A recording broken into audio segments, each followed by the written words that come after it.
Hey guys, Peter Franson here from ChristianGeekCentral.com and Spirit Blade Productions. This is part 6 of the commentary for Spirit Blade: A World of Shadows. Let's get this fired up right now.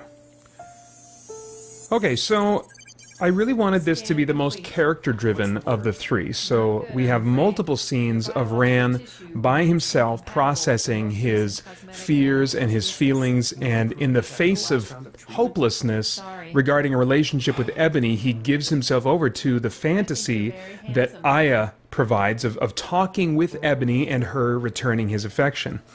Now, I had originally planned for the whole interchange here and what Aya represented in this relationship with Ran to kind of be a metaphor for pornography and just show a more flawed side of Ran. You know, not that Ran was engaging in pornography, but that there's parallels here between what Ran is doing with the Aya thing and what people can find themselves doing with pornography. But I decided then to keep that symbol instead just as broad as I could and be a stand-in for anything that we absorb ourselves in instead of people. So Aya here could be pornography, or she could also be a stand-in for obsession with hobbies or an eating disorder or any other comforts that we run to instead of confronting our issues in a healthy and God-honoring way. The more healthy thing for Ran to do right now would be to pray to the Only about this and express his sadness and loneliness to him, or to open up and talk to Merrick about all of this. Even before I was...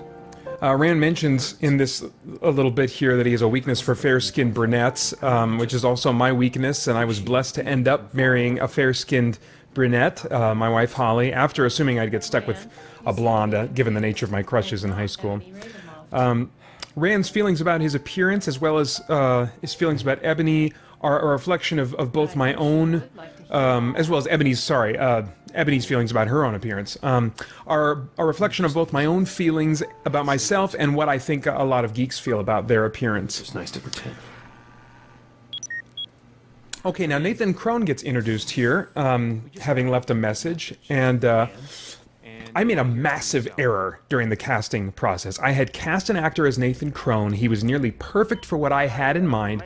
It was a very timid-sounding voice, like the ventriloquist character from the old Batman animated series, but someone, you know, who turns out to be extremely evil despite the way they sound. And I cast the actor, and then I forgot to tell him that he was cast. It wasn't until I think a year or over a year later, when I was ready to mix the scenes with this character, that I realized I didn't have his audio files, so I didn't even, and that I didn't even record his part. So I contacted the actor, who was very gracious, but by that time was busy with a play for a few months, so I had to recast. The original actor was not only great for the part, but I didn't think anyone else who read for the part was remotely what I was looking for. So I just had to think outside the box. I had to look at this character with fresh eyes and think of new ways to interpret it. I ended up having one of the pastors at our church come and record this part with the understanding that, you know, I may not use his recording in the end. He had a cadence and a verbal style that was different in a way that I can't really accurately describe to you.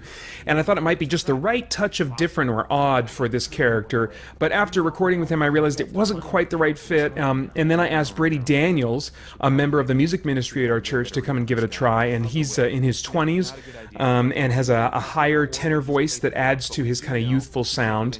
So I decided to try and modify some of the lines as they were originally written to go for more of like a Jesse Eisenberg kind of young, intelligent sound, or a young, smart Alex sound. So that's how Nathan Crone ended up where he did in terms of as a character.